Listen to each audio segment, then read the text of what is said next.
बहुत सारे एग्जामिनेशन में इससे क्वेश्चन आते हैं। किस प्रकार के क्वेश्चन आते हैं संधि से, संधि में आपको क्या क्या पढ़ना है। युजवेंद्र चहल अच्छा क्रिकेटर है, बहुत कमाता है, बहुत अच्छा बॉलिंग करता है, अच्छा कमाए है। इसको पहले अपने चक्कर में फंसाई और उसके बाद फंसा के पैसवा ऐठ ली, उसके बाद इसको छोड़ दी। तो ये हो गया संधि विच्छेद। और जब साथ हुई थी उस समय क्या हुआ था, संधि। ये युजवेंद्र चहल दूसरे लड़की के साथ फिर फोटो आया, इसका वायरल हुआ, तो हो सकता फिर इसके साथ क्या हो जाए, इसका संधि। संधि विच्छेद तो एकरा साथ हुआ रे बकलोल, इसका पत्नी के साथ संधि विच्छेद हुआ। अब इसका ये गर्लफ्रेंड है, यानी कि उसकी पत्नी के बाद एक और लड़की से ये मिला और हो सकता है इससे भी इसका शादी हो और दोनों में संधि हो जाए। पुस्तकालय, तो पुस्तकालय क्या है, दीर्घ संधि है। कैसे दीर्घ संधि है, एक डंटा जहां रहे उसे कौन सा संधि बोलेंगे, जहां दो गो डंटा रहे।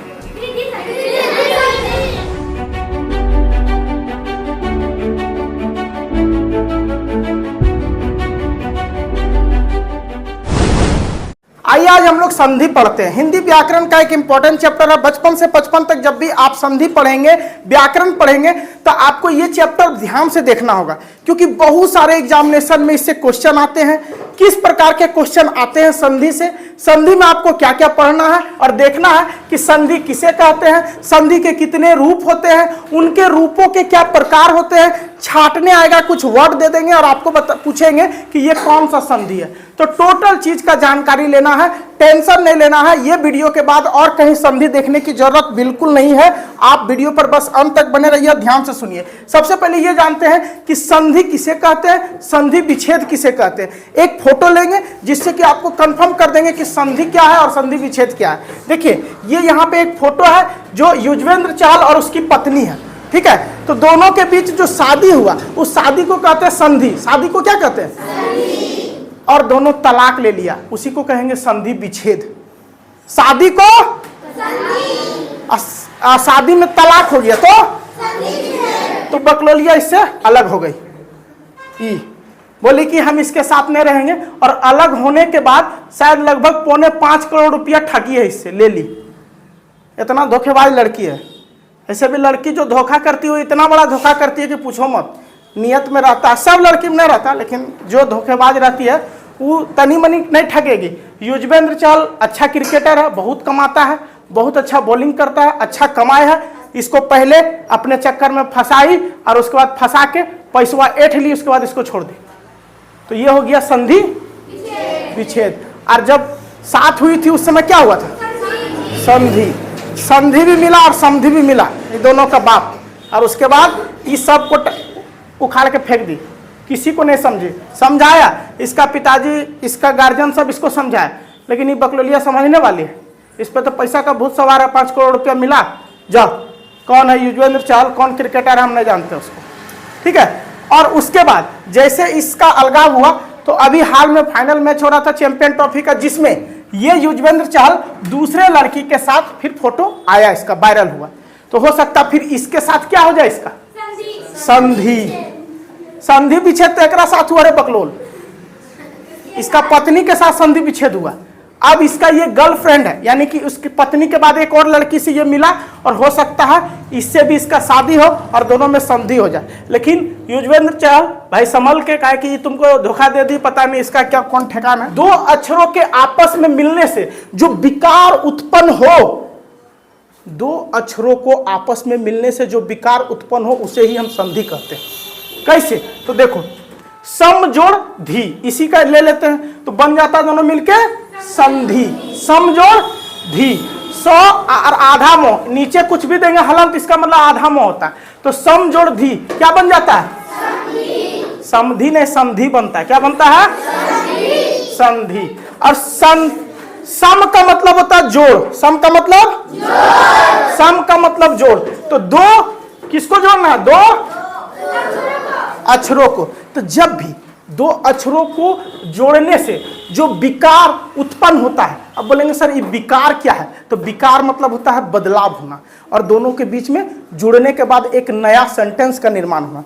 तो जो विकार उत्पन्न हो दोनों को जुड़ने से, जो उसका अर्थ का मतलब निकले, उसी को हम क्या कहते हैं, संधि कहते हैं। देखो संधि कुछ और चीज संधि किसे कहते हैं ये जानना जरूरी है।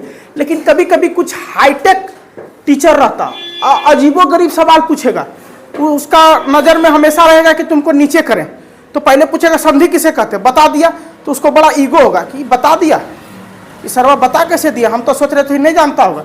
चलो इसको और धाकड़ सवाल पूछते इसी से। फिर पूछ देगा संधि कितने प्रकार से पढ़ते हैं, तो आप बोल दीजिएगा संधि में हम संस्कृत के हिसाब से संधि पढ़ते हैं, हिंदी में संधि पढ़ते हैं और अन्य भाषाओं में भी संधि पढ़ते हैं। खासकर संस्कृत और हिंदी में संधि पढ़ते हैं और अन्य भाषाओं में भी संधि पढ़ते हैं। उसको जवाब दे देना। और कोई पूछेगा संधि का मतलब एक वर्ड में बता क्या होता, तो बोल देना मेल या जोड़। संधि का मतलब बोलेगा कौन सी का मेल होता है और कौन सी का जोड़ होता है? अक्षरों का। किसका होता है? अक्षरों का। संधि को तोड़ने की प्रक्रिया को संधि विच्छेद कहते हैं। संधि को जब तोड़ दो, यानी शादी हुआ, वो दोनों को अलग करवा दो, तलाक दिवा दो, तो वो इसको क्या कहेंगे?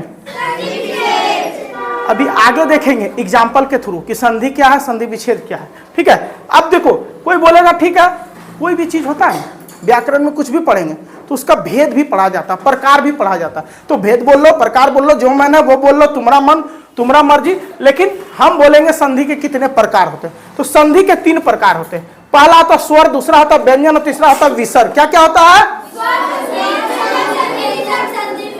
हाँ, स्वर संधि, व्यंजन संधि और विसर्ग संधि। चलो एक एक करके तीनों के अंदर क्या है। व्याकरण बड़ा पेचीदा चीज है। सबसे पहले संधि किसे कहते हैं, संधि के कितने भेद होते हैं। अब तीनों भेद का नाम जान गया तो उसके बाद अल्टर आदमी रहेगा, इन तीनों भेद के अंदर भी कोई भेद है क्या? है। कौन सा भेद है? चलो देखते हैं। देखो संधि, संधि के 3 भेद, स्वर संधि, व्यंजन संधि, विसर्ग संधि, जिसमें से एग्जाम में जब भी सवाल पूछेगा तो सबसे अधिक सवाल इससे पूछेगा, स्वर संधि से। किससे पूछेगा? तो आज हम लोग स्वर संधि ही पढ़ेंगे, क्योंकि ये दोनों संधि से बहुत कम सवाल आता है। तो किसी और वीडियो में ये दोनों संधि के बारे में समझेंगे, लेकिन ये दोनों संधि का भेद नहीं होता। ये दोनों संधि का भेद तो क्या होता है? अगर भेद नहीं होता है तो क्या होता है? नियम होता है। इसका होता है 7 नियम और इसका होता है 7 नियम और इसका होता है 9 नियम। याद रखिएगा, ठीक है। जबकि स्वर संधि का 5 भेद होता है और इन 5 के बारे में पढ़ेंगे, क्योंकि जब भी आपको संधि देगा ना और छाटने बोलेगा तो पूछेगा कि ये वृद्धि संधि है, दीर्घ संधि है, यन संधि है या आयादी संधि है, तब आपका कंफ्यूज हो जाएगा अगर आपको नॉलेज नहीं रहेगा। अगर एक वर्ड कोई ले लेगा, पुस्तकालय, पुस्तकालय, तो बोलेगा ये कौन सा संधि है, तो बोलेंगे सर जानबे नहीं करते। अब पूछेगा ये 5 में कौन सा संधि है, तो अभी आप बता पाएंगे क्या? लेकिन गारंटी है कि कोई भी वर्ड ले आओ, इस वीडियो के बाद आप जाके कोई भी मार्केट से कोई भी किताब ढूंढ लेना, कोई भी कुछ भी ढूंढ लेना, जहां जहां संधि का जो अक्षर है, वर्ड है, वो मिले वो उठा लेना। और इस वीडियो के बाद आप धाए धाए बताएंगे कि ये गुण संधि है, ये यन संधि है, ये दीर्घ संधि है, ये आयादी संधि है, फटाफट बताएंगे सिर्फ इस वीडियो के बाद। तो चलो समझते हैं आखिर ये 5 क्या है। सबसे पहला है दीर्घ संधि, क्या है? दूसरा है गुण संधि, क्या है? तीसरा है वृद्धि संधि, क्या है? चौथा है यन संधि, क्या है? और 5वां है आयाधी संधि, क्या है? इसके पीछे एक जानते हैं कहानी है, थोड़ा ध्यान से सुनिएगा, बड़ा मजा आएगा, जिससे कि आप जिंदगी भर भूल नहीं पाएंगे। ट्रिक हमने शुरू में ही बोला था कि आज संधि बताएंगे ट्रिक से। ट्रिक क्या है कि ये 5 नाम कभी भूल ना पाए। ट्रिक क्या है कि ये 5 नाम कभी आप भूल नहीं सकते। चलो देखते हैं वो ट्रिक। जानना चाहते हैं? अच्छा से अब ज्यादा मोटिवेशन नहीं हो जाओ। देखना नेटवर्किंग वाला आएगा ना सब, तो आपका पिताजी को, आपका भाई का, घर में किसी को या आप ही को पोटेगा कि देखो तुम 5 साल के अंदर करोड़पति बन जाएगा। तुम्हारे घर 10 गो कार होगा, 2 गो बंगला होगा, पटना में तुम्हारा घर होगा, दिल्ली में तुम्हारा घर होगा, ऐसे होगा वैसे होगा। तुम पहुंचने से पहले हेलीकॉप्टर से तुम वहां पहुंचेगा, हजारों आदमी तुम्हारे लिए ताली बजाएगा, माला बरसाएगा। ठीक है, अब बोलेगा क्या तुम तैयार है इतना कमाने के लिए? तो करेगा यस सर। तैयार है? Yes sir. तैयार है? Yes sir. यही हाल तुम लोग का है। समझने के लिए तैयार है? Yes sir. दूसरा बार यस सर, लेकिन समझेगा कुछ नहीं। तो इसको समझना है, ठीक है। अब नॉर्मल बोलना है। तैयार है? चलो अब मजा आएगा। तो देखो, पहला है दीर्घ संधि। दीर्घ का मतलब होता है बड़ा। जब कोई भी क्वेश्चन आंसर आपको आएगा एग्जाम में, तो देखना दीर्घ उत्तरीय लिखा रहेगा। दीर्घ उत्तरीय प्रश्नों के जवाब दें। तो दीर्घ उत्तरीय मतलब बड़ा उत्तर देना उसका। तो कोई भी छोटा बच्चा, एक बच्चा का एग्जांपल लेते हैं, हम छोटा सा बच्चा बनाते हैं। फिगर उगर हमको बनाने नहीं आता है, लेकिन कोशिश करते हैं कि वो कार्टून टाइप का बना दे, ठीक है। कार्टून टाइप का। चलो ये हो गया। अब बड़ा होने के बाद उसके अंदर क्या आ जाता है? गुण आ जाता है। जैसे गुण आता है तो वो गुण को धीरे धीरे वृद्धि करता है। पहले मैट्रिक एग्जाम देता है, फिर इंटर देता है, और उसके बाद धीरे धीरे धीरे वो नौकरी ले लेता है। तो उसका नौकरी जैसे लेता है तो उसका गुण में क्या हो जाती है? वृद्धि हो जाती है। वो फिर अच्छा पैसा कमाने लगता है, अपना गुण का उपयोग करके वो नौकरी वोकरी करके बड़ा बड़ा बिजनेसमैन बन जाता है। तो धीरे धीरे वो अपने गुण में वृद्धि करता है। तो पहले बच्चा जन्म लेता है, फिर उसके अंदर गुण आता है, फिर उसमें वृद्धि होती है, बड़ा वृद्धि होती है, ठीक है। और वृद्धि होने के बाद फिर उसका शादी उदी कर देता है। जब नौकरी हो गया, सब चीज हो गया, तो उसको क्या कर देगा? शादी कर देगा। और शादी करेगा तो उसका धन संपत्ति पे आधा आधा हिस्सा बढ़ जाता है। तो यन मतलब हो जाता है आधा। यन मतलब आधा। यन का मतलब क्या हो जाता है? आधा। याद रखिएगा, आप जब भी यन पढ़ेंगे तो उसको आधा से संबोधित कीजिएगा, क्योंकि आगे बताएंगे इसको आधा क्यों बोलते हैं, ठीक है। बाधा नहीं होगा, आगे बता देंगे। तो यन का मतलब आधा। तो जब पत्नी आती है, जन्म लिया, दीर्घ हुआ, बड़ा हुआ, गुण आया, गुण में वृद्धि हुआ, नौकरी हो गया। उसके बाद नौकरी जैसे और शादी हुआ तो उसका जिंदगी आधा आधा बट गया। जैसे पत्नी आई, तो जैसे चहल का पत्नी आई तो उससे अलग हुई तो 5 करोड़ का डिमांड की। तो उसका संपत्ति अगर 10 करोड़ का होगा तो आधा हक किसका रहेगा? पत्नी का। तो वो अपना बकलोली आधा लेकर अलग हो गई। तो चहल बोला जा, थोड़ा 5 करोड़ देकर अलग कर रहे हैं, हम 50 करोड़ कमाएंगे। तो उसको आधा हक होता। तो इसका मतलब शादी हुआ तो फिर पत्नी आई तो संपत्ति का बंटवारा कैसा हो गया? आधा आधा। उसके बाद लास्ट में इसका मतलब क्या होता है? अयाधी, यानी इसके ऊपर बहुत सारा बाल बच्चा जन्म ले लिया, ठीक है। तो कैसे लिया ये आगे बताते हैं। पांचों को ये समझ गए होंगे। सबसे पहले बच्चा जन्म लिया ये, और उसके बाद बड़ा हुआ, गुण आया, वृद्धि हुआ, आधा आधी हुआ, और उसके बाद परिवार का संख्या बढ़ गया, ठीक है। चलो अब इसको एक एक करके समझते हैं। दीर्घ संधि किसे कहते हैं? और जिस वर्ड के अंदर बड़ा वाला आ रहे, ई रहे, ऊ रहे, समझ जाना कि वो कौन सा संधि है। विद्या जोड़ अर्थी क्या बन गया? पुस्तक जोड़ आलय क्या बन गया? गिरी जोड़ ईश क्या बन गया? भानु जोड़ उदय क्या बन गया? चलो ये सब चीज तो आप लोग जान गए। बाकी प्रैक्टिस से बहुत सारा ऐसे बना सकते। देखो विद्या जोड़ अर्थी, यहाँ पे अ है, लेकिन जब इसका हम संधि बनाए हैं तो यहाँ हो गया विद्या, यो में आकर या हो गया। जैसे यहाँ पे लिखेंगे विद्या, तो ये जो लास्ट में है धा, तो उसका लास्ट में आ आएगा, क्योंकि हर व्यंजन के पीछे स्वर छिपा रहता है। तो इस व्यंजन के पीछे कौन सा स्वर छिपा है? आ। यहाँ पे आ छिपा है, यहाँ पे भी पुस्तकालय, तो का में क्या छिपा है? आ। तो हम बोले ये दोनों छिपा है ना, इसमें विद्यार्थी में विद्या आ, पुस्तकालय में आ, और गिरीश में क्या छिपा है? बड़ी ई। क्या छिपा है? और उसके बाद भानुदय में, तो नू में क्या छिपा है? बड़ी ऊ। तो बड़ा आ, बड़ी ई, बड़ी ऊ, तीनों का एक एक वर्ड हम लिए ना, लिए ना, जिससे क्लियर हो गया ना। तो दूसरा है गुण संधि। इसमें 2 चीज पढ़ना, ए और औ, यानी कि ऊपर में एगो डंटा, ऊपर में एगो डंटा। जब ऊपर में एक डंटा रहे जहां भी, जो भी वर्ड का बीचों बीच ऊपर वाला में एक डंटा दिखे, समझ जाना वो कौन सा है। इसमें अभी गुण आया है, लेकिन इस गुण में वृद्धि अभी एक के डंटा खड़ा हुआ, एक के बेटा पैदा लिया है, दो गो नहीं लिया है। तो जहां एक है तो उसको बोलेंगे गुण संधि। तो जैसे देखो भारतेंदु में, देखो भारत जोड़ इंदु, भारतेंदु हुआ। ज्ञान जोड़ उपदेश, ज्ञानोपदेश हुआ है। तो हमको ये बताओ कि जहां पे जोड़ते हैं, जैसे भारतेंदु, भारत जोड़ तेंदु, तो ते में ऐकार है, डंटा एगो है कि दू गो। यहाँ पे ज्ञानोपदेश, तो ऊपर में एक डंटा कि दू गो। तो जहां भी ऊपर में एगो डंटा नजर आए वो हमेशा होगा कौन सा संधि। तो अक्षर देखना सर, भारतेंदु एक संधि है, तो कौन सा संधि है। ज्ञानोपदेश संधि है, तो कौन सा संधि है। क्लियर हो रहा। मोटिवेशन वाला बोलो, क्लियर हो रहा।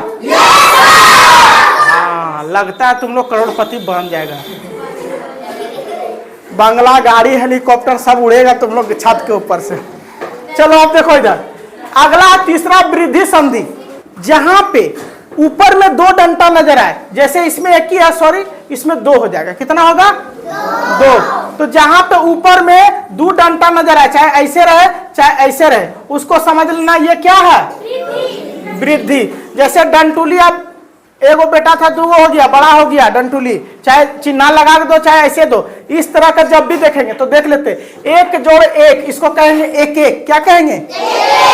तो इसके ऊपर में दो डंटा है। वन जोड़ औषधि, वनौषधि, तो 9 में दो डंटा है। तो जिस भी वर्ड के ऊपर दो डंटा नजर आ जाए उसको कौन सा संधि बोलेंगे। और एगो रहे तो गुण संधि। क्लियर हुआ यहां तक। यन संधि, यन संधि किसे कहते हैं, इसको ध्यान दो। यन संधि मतलब आधा बोले थे। तो देखो बाबू, इसमें आधा वाला झमेला क्या है बता देते। यन का मतलब आधा होता है, ऐसा कोई जरूरत नहीं है। इसमें होता क्या है, जब भी तुमको कोई आधा नजर आए और उसके बाद 3 अक्षर रहे, वो अक्षर रहेगा या तो य या रो या वो, तो उसको कहेंगे आपका यन संधि। वो कौन कौन सा, जैसे अभी जोड़ आगत तो हो जाएगा अभ्यागत। क्या हो जाएगा, तो ये आधा भ है। इसके पहले क्या है, इसके बाद क्या है, यो है। अगला देखो सु जोड़ आगत, तो यहाँ पे ब है, उससे पहले ये अक्षर क्या है, आधा है रे। तो व से पहले आधा, आधा भ से पहले, सॉरी यो से पहले आधा है ना। तो कभी भी संधि पूछे और पूछने के टाइम आपको ध्यान देना है कि यो है क्या, ये आधा के बाद यो वो या रो है, तो आधा के बाद यहाँ यो है ना, आधा के बाद यहाँ पे वो है ना। तो आधा का बाधा जब भी रहेगा तो हमेशा याद रखना। अब अगला आते हैं, लास्ट 5वां है और जिसका नाम है अयाधि संधि। क्या नाम है, इसमें एक चीज याद रखना। अभी तक हम अ आ इ ई ए पढ़ा रहे थे ना, अब एक चीज पढ़ाएंगे। 1 2, फिर ऐसे हो जाएगा 1 और फिर 2। ये सभी का यूज इसमें होता है, नहीं होता। ये सब का यूज इसमें नहीं होता है। इसमें लिखल रहेगा नयन, पवन, हमेशा 3 अक्षर का ज्यादातर रहेगा। ज्यादातर कितना रहेगा, 3 अक्षर। और उसमें कोई मात्रा उतरा नहीं रहेगा। अगर मात्रा रहेगा भी तो कभी कभी आपको हर सही वाला मिलेगा। तो एगो हम ले लिए, कौन सा है, प जोड़ इत्र पवित्र। क्या हो जाएगा, पवित्र। तो इसमें ई चारों है क्या, नहीं ना है। और उसके अंत में जब हम उच्चारण करेंगे संधि विच्छेद तोड़ते समय, तो उसके लास्ट में आए, अब ये सब रहेगा। चलो अब आगे थोड़ा देख लेते हैं, एक बार रिवाइज जल्दी जल्दी जल्दी। जैसे पुस्तकालय, तो पुस्तकालय क्या है, दीर्घ संधि है। कैसे दीर्घ संधि है कि इसमें पुस्तकालय को जब तोड़ते हैं तो अ में आकर आता है कि नहीं। तो जहां आकार आए, जहां पे बड़ी ई आ जाए, बड़ी ऊ आ जाए, उस सबको बोलेंगे दीर्घ संधि। गुण संधि किसे कहते हैं? तो जहां पे ए और ए की मात्रा बीच में रहे, जैसे त्वम एकर ते, जैसे एगो यानी एक डंटा जहां रहे उसे कौन सा संधि बोलेंगे? जहां दो गो डंटा रहे,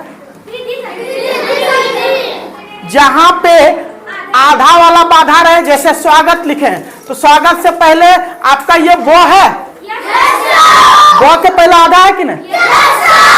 तो यो के पहले, रो के पहले, वो के पहले आधा रहे तो उस जगह को हम बोलते हैं यन संधि। अब अयाधि संधि, अयाधि संधि क्या हो गया? आय, आय, अब और आब तोड़ने के समय रहे, और या फिर ये चारों उसमें नहीं रहेगा, उसी को बोलेंगे अयाधि संधि। और ज्यादातर कितने वर्ड का रहेगा? उल्टा सीधा एक समान 3 अक्षर का मेरा नाम क्या होगा?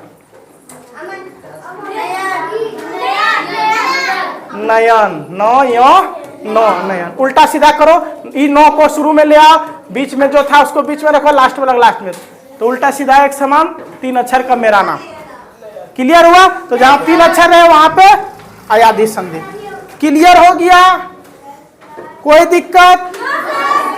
तो संधि हुआ खत्म, और युगवेंद्र चहल और उसका पत्नी को हम लोग मिला दिए हैं। ठीक है, अब अगला वीडियो हम पढ़ाएंगे समास। क्या पढ़ाएंगे? तो मिलते हैं अगले वीडियो में।